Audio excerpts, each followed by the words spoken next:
There are silences that are uncomfortable, others that protect, and there is a type of silence that is rarer, more magnetic, more difficult to find. The one that is born from a firm emotional awareness.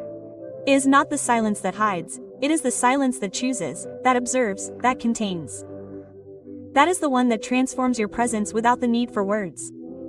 People who manage to cultivate this emotional pause, that internal space between stimulus and reaction, do not need to demonstrate anything. They do not seek to fill every second with their voice. In fact, their power lies precisely in that, in not reacting impulsively, in not speaking from anxiety, in not filling the void with fear. They speak when there is something truly worth saying, and when they are silent, they also speak. Effective neuroscience confirms this. The brain interprets conscious silences as signs of self-control and security. A person who listens without interrupting, who breathes before responding, who knows how to wait without getting agitated, becomes emotionally predictable. And that predictability in human contexts translates into trust. But this type of silence is not passive, it is not indifferent, it is active presence. Because those who truly listen, who are there without mentally stepping in front of others, who remain without the urgency to intervene, generate a different, subtle, profound emotional space in which the other person feels seen without feeling pressured. It is a silence that sustains, not one that is absent. It is not absence disguised as calm. It is a way of being that does not demand prominence, but that imposes itself through the quality of its presence. Practicing it requires more than technique. It requires awareness, self-observation, and above all, the ability to tolerate empty space without feeling the compulsive need to fill it. And that is why those who have cultivated this skill, who have trained this internal emotional pause, are usually perceived as stable, centered, deeply attractive people, because amidst the noise, the reactivity, and the automatic responses, they represent something that is scarce. The calm that does not weigh down, the serenity that does not try to impose itself, but that is inevitably noticed, and then everything changes. When a person stops talking due to anxiety and starts talking by choice, their way of being changes. When she stops filling spaces to feel safe and begins to sustain herself from silence without needing to explain herself, justify herself, or expose herself all the time, something almost invisible but radical happens. Her energy transforms, her presence becomes denser, clearer, more coherent. She doesn't need to raise her voice because her coherence already communicates. She doesn't need to be validated because her center does not depend on the applause of others. And here begins one of the first silent habits of emotional magnetism, the pause. Breathing before responding, listening without thinking about what to say, waiting without discomfort, not to manipulate, not to create artificial mystery, but because she has understood that silence, when chosen from maturity, is not empty. It is a form of attention. 3 seconds of silence can be the most powerful message. I am thinking, this matters to me, I am taking you seriously. But to sustain that pause, you must have a minimum of internal stability. You must have cultivated a certain level of presence, because silence sustained from insecurity becomes withdrawal. Instead, silence chosen from emotional security becomes an anchor, roots, centers, contains. And from there, from that emotional root, each word you choose has a different weight because it is not born from reaction, it is born from integration. And that, although it may seem simple, is profoundly magnetic. We live in an era in which everything speeds up, everyone wants to say something, everyone seeks to be seen, understood, approved, followed, in networks, in groups, in relationships. Shouting is the usual currency, but the truly unforgettable is the one who knows how to be without shouting, who knows how to say without speaking, who does not need noise to exist. That person, even if they do not intend to, leaves a mark. Genuine attention is not demanded, it is awakened, and few things arouse as much emotional interest as someone who knows how to generate curiosity without effort, without strategy, without masks.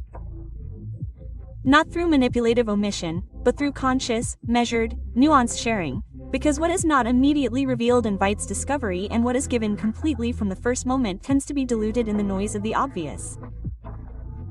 It's not about feigning mystery, it's not about hiding, it's about understanding how the other person's emotional mind works.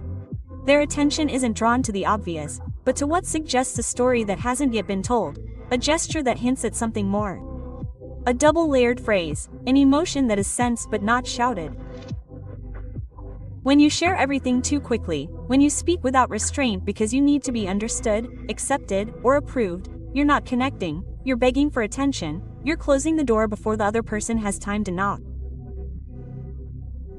On the other hand, when you speak from a pause, from detail, from a lively, authentic, and heartfelt narrative, you allow the other person to enter your universe little by little, and that slow, almost imperceptible journey leaves its mark. Imagine this. Instead of saying, "I'm a psychologist," you say, "I help people who have forgotten how to listen to themselves." That phrase, although simple, touches another part of the brain, awakens another emotional layer, opens a conversation that is not technical, it is human, it invites, it does not label. To awaken that form of emotional curiosity, you need to connect with yourself first. Ask yourself, what part of me do I want to share today? From what emotion do I want to speak? What short story? What metaphor? What real example can accompany my answer? And then allow yourself not to fill all the spaces, not to give all the answers, not to anticipate the desire of the other person, because what is revealed with honesty has a power that what is explicit does not achieve. That is not hiding, it is creating rhythm. It is understanding that every deep emotional connection has something of a dance, and that silence, pause, space are not gaps to be avoided, but part of that emotional choreography that unites us. Make the way you speak an invitation, not an exhibition. And that is the key to what will come later. An authentic conversation does not begin when someone speaks, it begins when someone is present. Because those who listen without anxiety, without anticipating, without preparing responses while the other person is still speaking, are offering more than attention. They are offering an emotional space where the other person can exist without defending themselves. And that is a rarity in these times. We live surrounded by stimuli, noise, and constant distractions, but what is most scarce is not silence. It is genuine attention, the kind that is not limited to hearing, but that truly listens, that pauses, that perceives the gesture, the tone, what is not said. When this attention is genuine, it becomes a refuge, because there is something profoundly healing in feeling listened to without being interrupted, without being corrected, without being pushed to conclude. People who manage to offer this form of presence are not acting, they are not feigning superficial calm. What they do is sustain their inner center, maintain their axis even when the environment invites imbalance. And that doesn't come from a technique, it comes from having worked on oneself, from having understood that responding is not always the most urgent thing, that saying something is not always necessary, and that many times the most powerful thing you can offer the other person is your silence full of presence. Because yes, there are silences that are empty, but there are others that are containers, spaces where the other person's emotion fits without them feeling that they have to disguise it or reduce it in order to be accepted.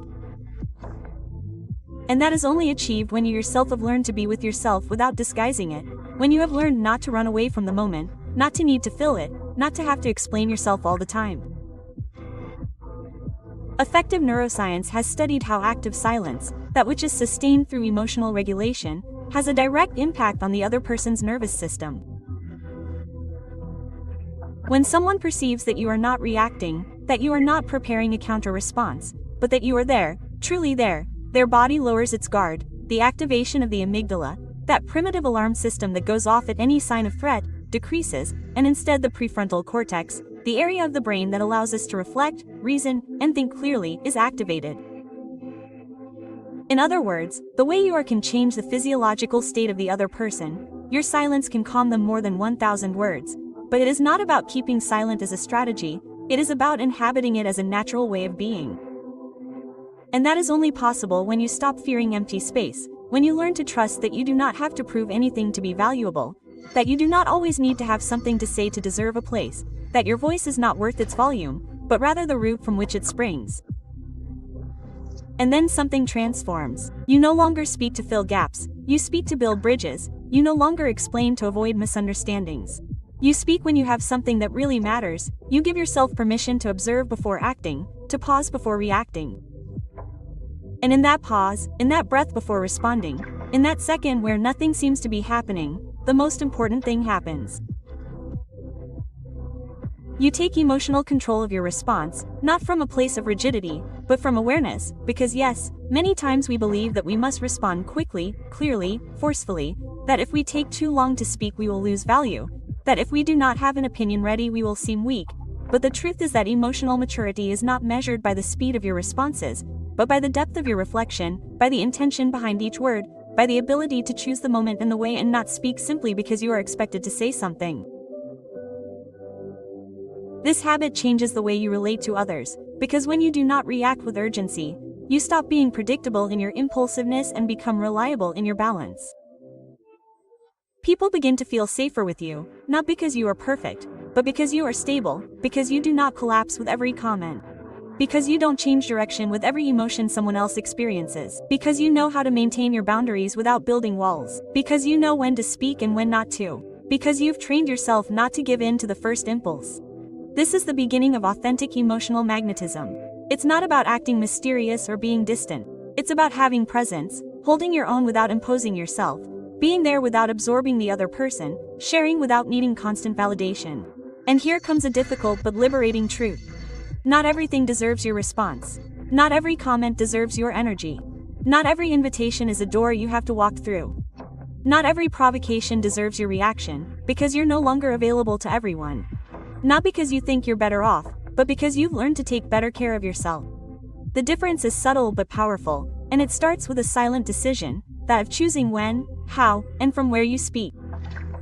Not as a strategy to be more interesting, but as a form of self-respect. And that internal coherence, when it becomes a habit, transforms the way you walk through the world. Because you no longer need the applause of others to confirm your value. You're no longer in a hurry to show who you are. You no longer stay up all night thinking about what people will say. Your energy changes, not because you say more, but because you finally stop saying what you don't feel. Because you finally listen to yourself before you speak. Because you finally let your silence also say, I am here, I am at peace, and I don't need to shout to be heard.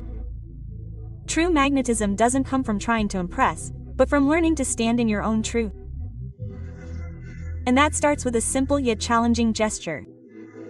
Not giving yourself away all at once, not emptying yourself in the first conversation, not running after instant approval. In a world where almost everyone seeks to be accepted without delay, stopping and sharing only the essentials becomes an act of maturity.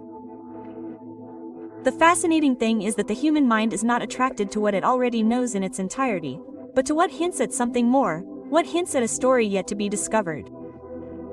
Think of a movie that shows the whole outcome from the very first minutes.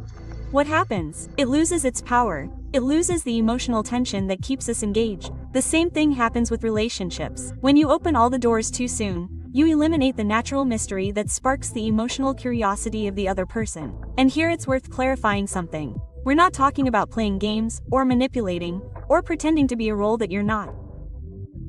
It's about speaking from a pause, from measured authenticity, from that part of you that knows that each word carries weight and that not all emotions need to be poured out immediately. Because real connection isn't born from what you say instantly, but from what you leave resonating. Imagine someone asking you, "What do you do?" Could you respond with a cold label, "I'm an engineer"? Or could you take it a step further and answer, "I design solutions so that people feel that technology doesn't overwhelm them, but rather accompanies them"? That difference is subtle but enormous.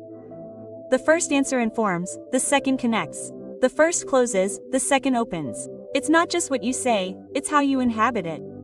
This is the second great habit of emotional magnetism. Sharing with intention, not in a hurry, because the rush to share everything often hides fear. The fear of not being accepted, of not being understood, of not being seen. And that fear, even if you don't say it out loud, is perceived in the way you speak, in the urgency of your story, in the anxiety to fill each silence. On the other hand, when you share calmly, when you speak from a place of inner security, what you transmit is trust, and trust is magnetic. Attachment psychology reminds us that those who grow up with insecure bonds tend to over-explain themselves. They need to justify every decision, give unnecessary details, make sure the other person doesn't get uncomfortable. And that excessive words doesn't build closeness, it builds exhaustion. Because when someone says everything too quickly, they don't leave room for the other person to ask questions, explore, or be interested. And without space, there's no dance, only monologue. That's why learning to pace yourself isn't coldness, it's emotional wisdom. It means leaving air in the conversation, allowing the other person to participate, and allowing the connection to build little by little. Just as a melody needs silences to have rhythm, a relationship needs pauses to breathe. This habit transforms your relationships. You begin to notice that you are no longer looking to fill, but to share, that you no longer tell your story to convince, but to invite, that you no longer fear silence, because you understand that silence is often the most eloquent part of the dialogue. And here a nuance appears. It is not about saying less, but about saying it better. It is not about hiding, but about choosing. It is not about stopping talking. It is about learning to speak from the truth of each moment. Sometimes that means sharing an intimate detail that has human value. Other times it means keeping silent because what you are going to say does not add up. Over time you discover something surprising. The more connected you are with yourself, the less need you feel to explain yourself further. You realize that you do not need to justify your choices because you already know why you make them. You do not need to convince anyone of your value because you have already recognized it. And that emotional autonomy changes the way the world perceives you, because what really attracts you is not noise or excess, but coherence. The coherence between what you think, what you feel, and what you express. The coherence between your words and your way of being. And that coherence is only cultivated when you learn to sustain the pause, when you choose what to share and what to keep to yourself, when you trust that your value does not depend on how many words you use, but on the truth behind them. That is the magnetism that remains, not the one that impresses for an instant, but the one that leaves a silent mark. There is a transformation that happens silently. It makes no noise, it is not announced, it is not explained. It is a transformation that begins within, and without you realizing it begins to be reflected outside in how you walk, in how you look, in how you enter a room without needing to dominate it. And it is not about a forced attitude or calculated appearances. It is something deeper. It is presence. And presence, when it is real, needs no introduction. A person who has cultivated their emotional balance is recognized not by what they say, but by how they are, by how they inhabit spaces without urgency, by how they breathe without haste, by how their body does not tense up seeking approval, but rather rests naturally in its axis. And that naturalness is not a gift reserved for a few, it is a habit. It is the result of having learned not to live reacting to every external stimulus. Because emotional self-control is not repression, it is not keeping quiet about what you feel or freezing in the face of conflict, it is something else. It is giving yourself that microsecond between impulse and action. It is allowing yourself to feel without letting emotion drive the wheel. It is giving yourself the right to think before speaking, to observe before responding, to breathe before intervening. And that, although it may seem small, changes everything. Think about an argument. Most of the time what intensifies it is not the content, but the tone, the automatic reaction, the tense gesture, the sharp gaze, the word thrown without a filter. Now imagine that in that same scenario you choose silence, but not passive silence, not the kind that hides, active silence, the kind that looks into the eyes, the kind that listens completely, the kind that waits for the other person to finish without interrupting, without escalating. That gesture, just that one, already transforms the emotional terrain. Neuroscience explains it clearly. When you choose to pause, when you breathe before reacting, you are activating your prefrontal cortex, the area of the brain responsible for regulation, judgment, and conscious decision-making. You are momentarily deactivating the amygdala that reacts from survival. In other words, you are telling your nervous system, we are safe, there is no need to attack. We can respond clearly. And that is because true power lies in being able to choose your response even when you are upset, in being able to remain calm even when the other person loses theirs, in being able to see what the other person does not see precisely because you are not caught in the same storm. That is the difference between reacting and responding. Reaction is born from impulse, response from consciousness. Over time, this habit begins to shape your body language. Your shoulders relax, your posture aligns, your gaze softens, your gestures become slower, more assertive. You no longer need to make noise to make your presence known. You no longer feel the need to impose yourself to be heard, because you are no longer at war with the world, and this serenity is perceived without you having to explain it. It is felt when you enter a conversation and do not compete for the floor, when you do not rush to fill in the gaps, when you know how to take what others cannot tolerate. The discomfort of not having the last word, the discomfort of disagreement, the discomfort of not being fully understood, because you are no longer disarmed by misunderstanding. You no longer need to defend every idea as if your value depended on it. You have understood that you can be misunderstood and still be at peace, that you can be wrong and still be valuable, that you can be questioned and still stand your ground without needing to raise your voice. And that way of being also begins to affect how the other person relates to you. Because when you don't shout, the other person lowers their volume. When you don't interrupt, the other person feels they can speak without being attacked. When you hold your center, you invite the other person to find theirs. It's not about being perfect, it's about being aware, about recognizing that in each interaction you have an opportunity to escalate or hold, to react or build, to defend yourself or breathe. And in that repeated choice, in that constant decision not to give in emotionally to external things, you cultivate a new language, one that is not learned in manuals or taught in speeches. It is the language of balance, one that does not need to be translated because it is felt, because it is transmitted with the way you look, with the way you walk, with the way you carry yourself. And yes, this type of communication does not have as much brilliance as passionate speeches, nor as much immediate impact as emotional outbursts, but it has something that the others do not have: depth. Because what is born of balance is not only heard, it is remembered. There comes a point along the path when you understand that you don't need to prove anything to be worth something. It doesn't come all at once, or with a heroic gesture, or with a magic phrase. It comes little by little, like the silent certainty that sets in after having gone through the wear and tear of trying to please everyone too many times.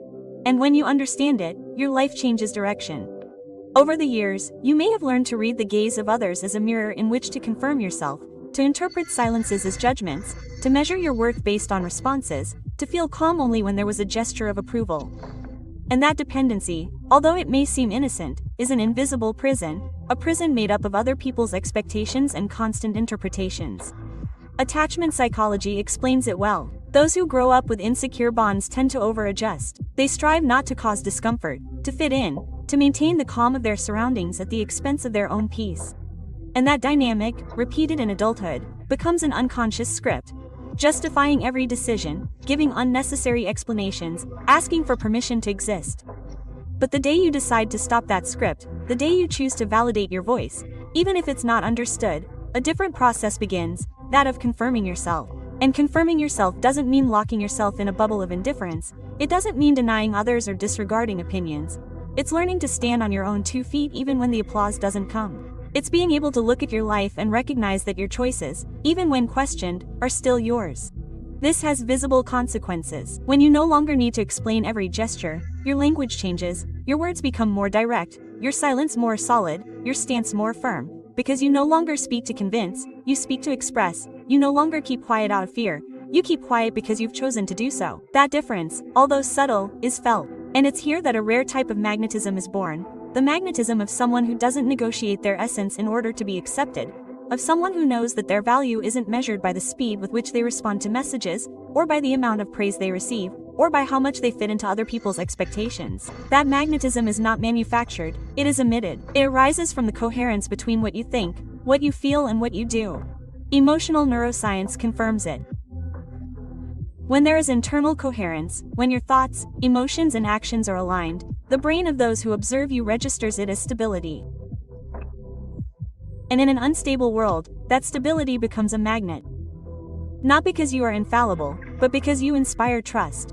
Then, you stop running after what previously seemed indispensable. You no longer live pending every message, nor do you constantly adapt your agenda so as not to disappoint.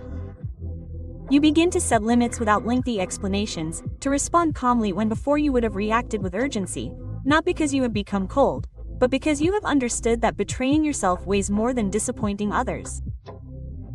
And here the paradox appears. The more you stop seeking external approval, the more attractive your presence becomes, because you are no longer burdened with the anxiety of pleasing, you are no longer trapped in the urgency to prove yourself. Your calm becomes space for the other. Your independence becomes shared freedom. Your security no longer depends on a yes or a no, but on your ability to inhabit yourself. Imagine entering a conversation and not feeling the need to fill every silence, to justify every choice, to give reasons for everything. Imagine simply being there, speaking when you have something to say, keeping quiet when it's not necessary, standing your ground, even if your opinion doesn't match. That's emotional integrity, and even if it's not said out loud, it's felt. This level of autonomy doesn't come without scars. It's built after having been questioned, criticized, misunderstood. It's built after having felt invisible and still having kept going. It's built in the solitude where no one applauds you, but you decide to choose yourself anyway. And that loyalty to yourself is what changes the way you are in the world. Because when you no longer live in the mirror of others, you start looking inward. You no longer ask, do they see me? But rather, do I see myself? You no longer run after it, do they understand me? But rather, I understand myself. That transition towards self-validation is one of the most powerful steps on the path to emotional magnetism, because nothing attracts more than a person who does not seek to convince, but simply to live in coherence. And then you discover that you do not need to raise your voice to be heard, that you do not need to defend yourself from everything to be at peace, that you do not need to win every argument to feel strong. Your security has changed places. It is no longer outside, it is inside.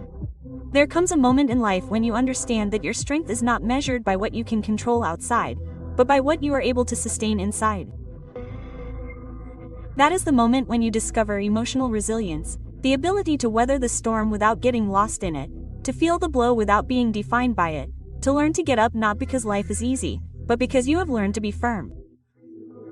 And that firmness is not harshness, it is not becoming impenetrable, nor denying what you feel, nor disguising the pain with a mask of indifference. Resilience is something else. It is the delicate ability to feel deeply but not break down, to cry if necessary but not sink into regret, to accept the fall but not allow that fall to erase your essence. The emotional autonomy that you have cultivated up to this point is the fertile ground for that resilience. Because when you stop depending on external approval, when your value is no longer mortgaged in the hands of others, each blow in life stops being a judgment about who you are. It begins to be an experience that you go through, not an identity that you carry. Think about this. Someone rejects you. Before, that rejection would have been an internal earthquake. You would have felt that your value was plummeting, that something inside you was broken, that you needed answers to validate your existence. Now, with emotional autonomy, the pain is still there, but you interpret it differently. It no longer means that you are not worthy. It means that that door did not open. It no longer becomes a judgment about your identity. It is just an episode along the way. And the same happens with criticism. Before, a negative sentence could ruin your entire day. Now you listen to it, filter it, and decide which of that criticism helps you grow and which simply reflects the other person's story. You no longer swallow everything as absolute truth. You select, and in that selection, you see that your center is not outside, it is inside. This resilience not only sustains you, it also transforms your relationships. Because when you learn to regulate yourself, when you stop reacting impulsively, you become a safe space for others. The other person no longer feels like they are standing on shaky ground with you. They no longer fear that one wrong word will trigger an outburst. They learn that with you they can talk, make mistakes, even remain silent without it being a threat. And here something powerful happens. By sustaining your center, you also sustain the shared space. Not because you control it, but because you do not contaminate it with your unresolved anxieties. Your calm does not only belong to you, it expands, it becomes a refuge. Neuroscience explains it clearly. When two people interact, their nervous systems synchronize. If one is upset, the other perceives it and their body responds with alertness. If one is calm, the other begins to regulate. This means that your way of being, your way of breathing, your tone of voice, your body rhythm, all of that becomes a silent message to whoever is with you. And when that signal transmits stability, trust, and coherence, the bond is strengthened. That is why resilience is not just a personal tool, it is a relational quality. It is what allows us to build deeper, more honest, more human bonds, because you no longer love from a place of lack, you love from a place of choice. You no longer join with the other to fill voids, you join because you want to share your fullness, and that changes everything. Think about relationships that are born from necessity. There, every absence becomes a threat, every silence an offense, every distance a fear of abandonment. Now think about a relationship that is born from emotional self-sufficiency. There, silence is not an enemy, it is space. Absence is not abandonment, it is a pause. The difference is radical because you are no longer asking the other to bear your insecurities. You are offering your company from a place of freedom. And the fascinating thing is that this resilience is not built in great moments of glory, but in the everyday, in those small daily decisions not to react on the first impulse, to wait a few seconds before responding, not to change your entire life based on someone else's opinion, to stick to your agenda, even if the other person doesn't understand it. Each of these gestures strengthens the internal muscle that allows you to live more calmly. At first, it seems like an effort. It requires practice, it requires awareness, it requires patience, but there comes a time when it becomes second nature, and then you discover that your energy is no longer wasted in pointless arguments, that your voice no longer trembles for fear of being judged, that your gaze no longer desperately seeks the approval of the other. You discover that your presence has become lighter, but firmer.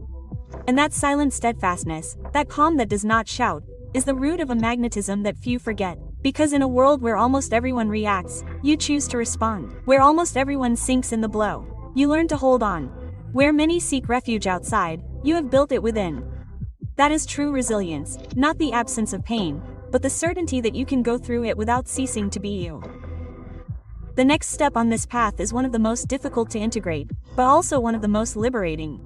Emotional detachment is not about distancing yourself from those you love or hardening yourself so that nothing affects you. Nor does it mean giving up on relationships or resigning yourself to loneliness. Conscious detachment is something else. It is learning to be in a relationship without losing yourself. It is discovering that love does not mean possessing and that accompanying does not imply control. Since we were children, many of us learned to confuse love with dependency. We were taught that being close was synonymous with watching, that caring was anticipating each other's every need, that loving was holding on tightly. And although on the surface this may sound like surrender, in practice it turns into anxiety, the constant fear of losing, the permanent vigilance over what the other does or does not do, the urgency to confirm every day that everything is okay. That excessive attachment, even if it's disguised as love, is usually anxiety in disguise. Conscious detachment breaks with that illusion of control. It invites you to recognize that the other person is not an extension of you, that you can't regulate their emotional world or direct their every decision. And accepting this, even if it hurts, is profoundly liberating. Because when you let go of the need to control, you regain your energy for the only thing that does depend on you. Inhabiting yourself, taking care of yourself, choosing yourself. Imagine this scene. You send a message and don't receive an immediate response. In insecure attachment, that silence becomes a threat. Your mind starts creating stories. He's ignoring me. He doesn't care about me anymore. I did something wrong. In conscious detachment, that same silence is interpreted differently. It's not rejection, it's simply a pause. The relationship isn't on pause, only communication. And in that difference lies your emotional freedom. Integrative psychology explains it clearly. Insecure attachment activates hypervigilance. You're constantly checking for signs, reading between the lines, looking for reassurance. Conscious detachment deactivates this pattern because you understand that even if the other person changes, distances themselves, or doesn't respond as you expected, you are still you. You don't disappear with their absence, you are not defined by their response. And this change completely changes the way you connect, because when you stop asking for constant reassurance, you offer something rarer and more valuable: freedom. The other person no longer feels the pressure of having to be there to calm your fears. They can be, they can choose, they can show themselves as they are, and so can you. That air, that space, that trust are what make a genuine bond possible. The paradox is that the more you try to hold someone back, the more you push them away, and the more space you offer from a place of safety, the closer they feel, because true love is not built with invisible chains, but with shared presence. A presence that breathes, that doesn't squeeze, that doesn't demand. Practicing detachment. It's not a theoretical exercise, it's something that is trained in everyday life. It means stopping postponing your life, always expecting the other person to be available. It's sticking to your plans even when someone doesn't approve of them. It's sticking to your schedule without feeling guilty for prioritizing yourself. It's learning to enjoy your company without interpreting it as a failure. It's accepting that there are stories that don't end as expected, and still continuing to walk with your head held high. This habit transforms your magnetism, because when you stop searching from a place of lack, your energy changes, your company stops weighing you down. You no longer demand, you no longer absorb, you no longer monitor, you become someone who feels light to be with. And in a world where many people relate to each other out of fear of losing, that lightness is deeply attractive. Neuroscience backs this up. People with greater tolerance for uncertainty and better emotional regulation generate more trust in their relationships. They are more resilient, less reactive, more stable. And stability in a human context full of insecurity is a magnet. Deep down, conscious detachment is an act of radical trust. Trusting that even if things change, you will not be lost. Trusting that your well-being is not tied to a single person or a single story.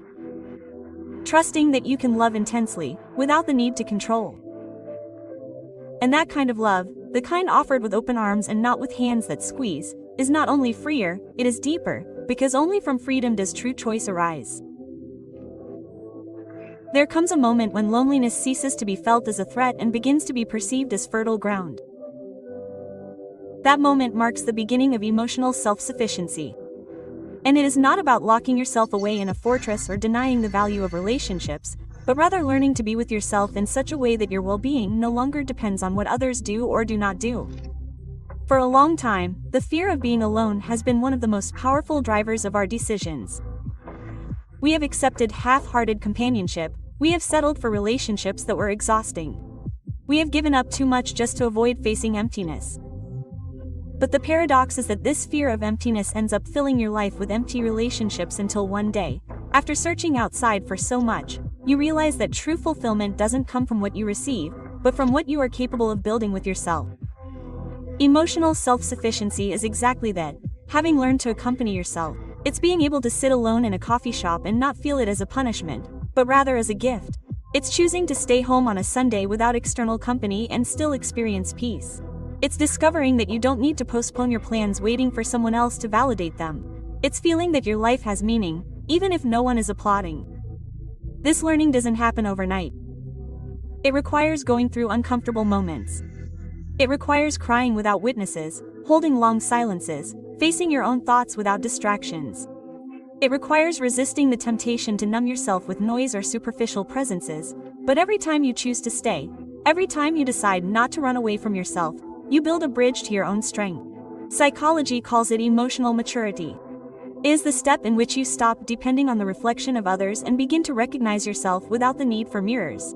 And the fascinating thing is that when you reach this point, it is not that you stop valuing relationships, on the contrary, you value them more. But no longer out of necessity, but out of choice. You no longer enter into relationships out of fear of being alone, but because you genuinely want to share who you are. Neuroscience has also studied this phenomenon. People who have developed a solid foundation of self-sufficiency show less emotional reactivity, greater tolerance for uncertainty, and a higher level of resilience. In other words, they are more stable, more reliable, and more attractive in human terms because they do not demand, do not absorb, or manipulate. Their presence does not weigh you down, it feels light. Imagine meeting someone like that, a person who can listen to you without dumping their shortcomings on you, who can be with you without demanding immediate reciprocity, who can offer you their time and energy without turning them into bargaining chips. That experience is rare, and that is precisely why it becomes unforgettable.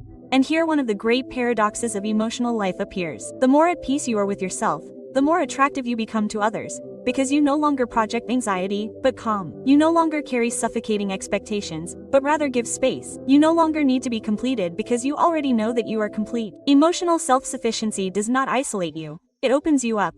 It makes you more available because you are no longer busy surviving your emptiness. It allows you to look at others with more freedom because your well-being does not depend on their gestures. It allows you to love without the urgency of being loved at all costs, because you are no longer negotiating your essence in exchange for company. This state does not mean the absence of pain. There will be disappointments, losses, gray days, but it changes the way you experience them. You no longer break down at every goodbye because your identity does not travel in the suitcase of the one who is leaving. You no longer collapse if someone does not respond as expected, because your self-esteem no longer hangs by an external thread. You continue to be you, even in the absence of the other. And when you get here, you discover something even deeper. True fulfillment doesn't depend on accumulating people around you, but on the quality of the relationship you have with yourself. If that relationship is solid, other connections are built from a healthier place, because you're no longer waiting for someone to save you, or asking them to complete you, or chasing impossible guarantees. You simply share who you are. That's the heart of emotional self-sufficiency. The certainty that your life doesn't fade away when someone walks away, that your value doesn't fluctuate with other people's gestures, that your identity isn't at stake in every interaction. And from that certainty, every connection you choose becomes a free act, not a survival strategy. When you've learned to sustain yourself, when your value no longer depends on other people's gaze and your calm is no longer negotiated with every gesture, a quality emerges that few people develop. Real presence, that ability to inhabit the entire moment, to be with others without being torn between what happened yesterday and what you fear will happen tomorrow. Being without distractions, without double agendas, without the urgency to impress, simply being. It seems like something simple, but it is not, because in our time most people are physically in one place, but emotionally in another. They converse while checking their phones, they nod while their minds go over pending tasks. They listen only to prepare a response, and that disconnection, although common, is felt. The other person perceives that you are not fully present, that your attention is fragmented, and fragmentation never builds trust. True presence is different. It is not measured in words. It is perceived in small gestures, in the gaze that does not escape, in the shared silence that does not cause discomfort, in the rhythm of breathing that matches that of the other person. It is an invisible but powerful language that conveys something more than courtesy. It conveys genuine interest, and that genuine interest is profoundly healing. Neuroscience proves it.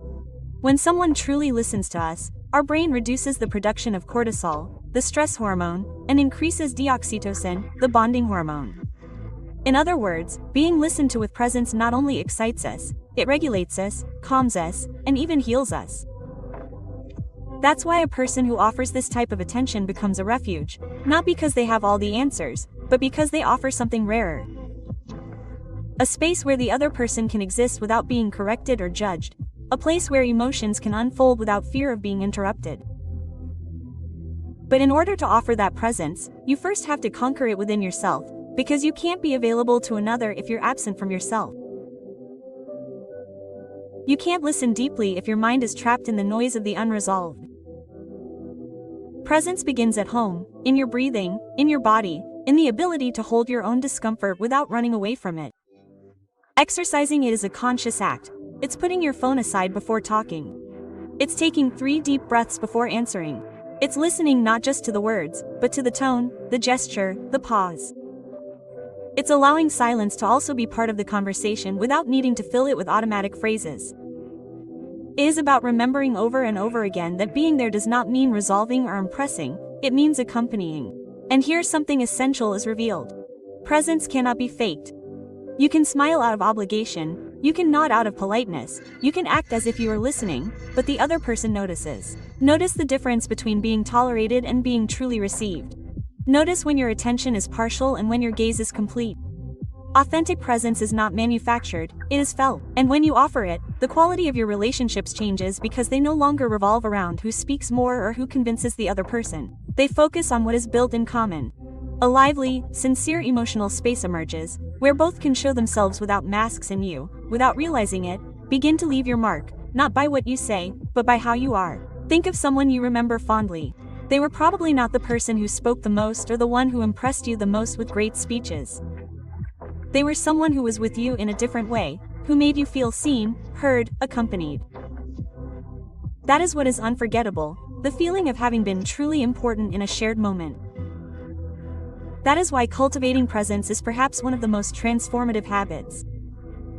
It does not require extraordinary talents, it requires intention. It does not require grand gestures, it requires consistency. But when you integrate it, your way of relating changes radically because presence is magnetic. It attracts not because of its external brilliance, but because of the internal calm it transmits. And the most interesting thing is that the more you practice it, the lighter your way of being becomes. You no longer burden conversations with the anxiety of having something to prove. You no longer fill silences to avoid discomfort. You no longer feel that you must have perfect answers. You give yourself permission to simply be. And in that being, the other person finds a rare and valuable place, that of feeling truly accompanied. That is the essence of real presence. It is not about doing a lot, but about being completely there. And although it may seem invisible, it is one of the most attractive forces that exist. When you manage to be present with others, you inevitably face the most important question. Are you also present with yourself? Because there's no point in listening to others if your own inner voice remains muted. There's no point in maintaining external silence if there's a constant noise inside you that you don't know how to hear. And this is where internal coherence comes in, that state in which what you think, what you feel, and what you do begin to align. Coherence is not perfection or the absence of contradictions. We all have doubts, fears, thoughts that don't always fit with our actions.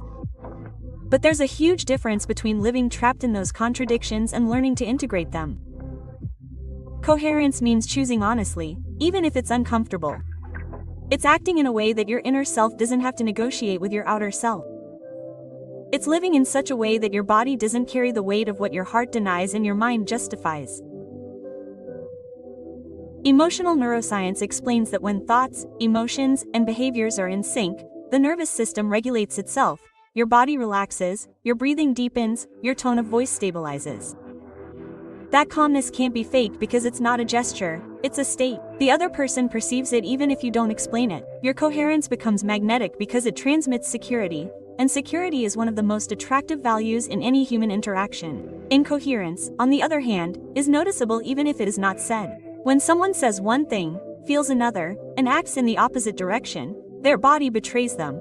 Their gaze wanders, their shoulders tense, their voice cracks. And although these signals go unnoticed consciously, the brain of the listener detects them as a subtle alarm. There is something that does not fit here. This dissonance generates distrust. That is why, when you achieve internal coherence, the effect is immediate. Your presence becomes clear, your message consistent, your energy stable.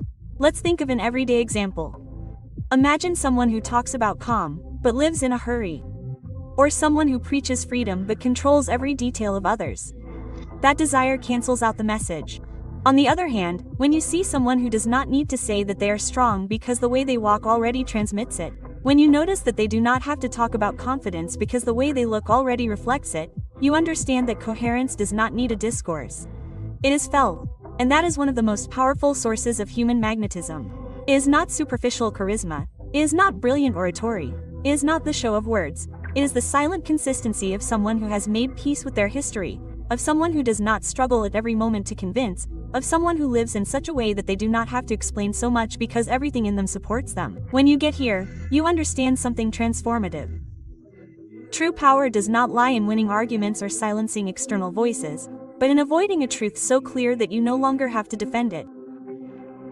Your life becomes your argument, your actions become your letter of introduction, and then, without looking for it, your magnetism multiplies. Because people do not only remember what you say, they remember how they felt by your side.